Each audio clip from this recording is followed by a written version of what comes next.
What's up, everybody? So, today we're going to be talking about biceps, the best muscle group. You guys probably who watch this channel already know about incline curls, and you probably know about preacher curls, and you know that they're both great. But there are pros and cons to every lift, and I'm going to explain those pros and cons right now. You've heard them before. Skip this, next 2 minutes because you already know. But incline curls stretch the bicep a lot, they extend the shoulder, but incline curls don't put a lot of tension in the bottom because the arm is completely vertical in line with gravity between the hand and the elbow and the shoulder. Preacher curls are the opposite. Preacher curls don't stretch the bicep at the shoulder, but they have a lot of tension in the bottom. There's a lot of horizontal, you see, horizontal distance between the elbow and the hand where the load is. And because of that, at the bottom of a preacher curl, there's a lot of tension. A lot more tension in the bottom relative to an incline curl. Now, there's a bunch of factors, obviously, that would go into building muscle, but those are the two pros and cons of both, simply put. There's actually a third way to do curls, though, other than those two variations. And no, it's not spider curls. Spider curls are not worth mentioning at all, honestly. Honestly, standing curls, no. No. There's another angle, position of the shoulder that's distinct from either one of those. And it looks a little bit like this. Like this. See? Take your arm out, you pull out to here. You're out here. You're in this position. You're right here. Right? You're out here, you curl either here or you stay back here, right? So I call them coracobrachialis curls because that's one of the muscles in the arm that no one talks about. But there's also other factors. Going back to the preacher curl and incline curl.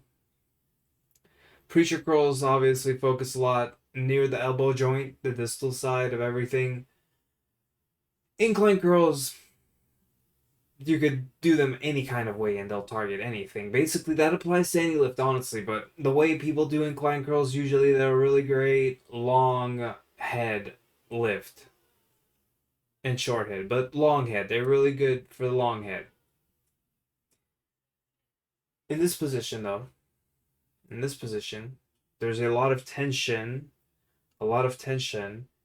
in the short head, proximal short head, not distal short head like a preacher curl. Proximal short head, right here. And if you don't believe me, go do it. Do it with air. Do it with weight. I don't care. Do it. Get in this position right here. Let your arms pull back behind you and tell me where you feel it. It's a proximal short head biased movement and coracobrachialis. But there's more to it. Remember those pros and cons? Remember those pros and cons with the preacher curl and incline curl? Well, this variation has a lot of motion at the shoulder extension, shoulder abduction. It stretches the bicep a lot, like an incline curl.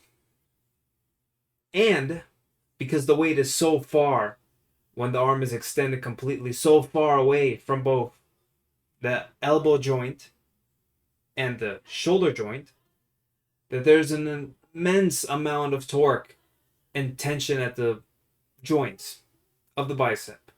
And there's a lot of tension in the bicep. And it's a lot of tension. So it's like a preacher curl and incline curl combined into one. And it trains a distinct part of the bicep more than either one of those. So I'll give you an example or two examples and then I'll find your way. As you can see, our good friend Chasm is doing what I described. As you can see, shoulders are flared out, abducted. Arm is straight, distance between the elbow, shoulder, weight really far, a lot of tension, a lot of stretch at the shoulder. It's great. That's him doing it. And as you can see, it was 5 days ago. He promoted 5 days ago. It's great. It's a great movement. It actually stretches your chest out too.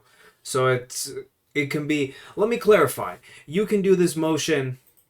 You can do this motion with a fly, with a machine, with a chest pec deck machine. If you just bring your arms behind you like this, when you're doing the pec deck machine, that also counts. All right, that also counts. It's the same as this. Doesn't matter if your elbows bend or not. And now you can see me doing it. It's the same principle. Same principle. Flared out. I'm doing it on incline. It goes to show that there's not one way to do things. Rotation of the wrist depends on what you like. Supination, pronation. Obviously, you probably stretch more with pronation. There you go. That's how you do it. And also, see, I didn't get it from Kaz. Kaz got it from me. All right? I hope it's been informative, guys. And I'll talk to you next time.